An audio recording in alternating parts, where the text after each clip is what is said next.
Sometimes working on these bead locks absolutely sucks. These little ring screws are all stripped out. Can't get it with the Allen head, so pull out the Dremel. Get a slot in it for a flat blade screwdriver. I got my little pocket flat blade screwdriver. Not good enough, gotta go deeper.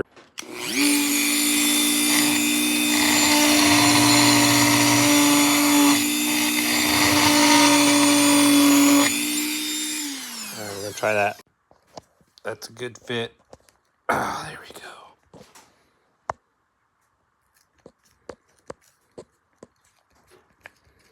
And we'll get her out of there. Sweet.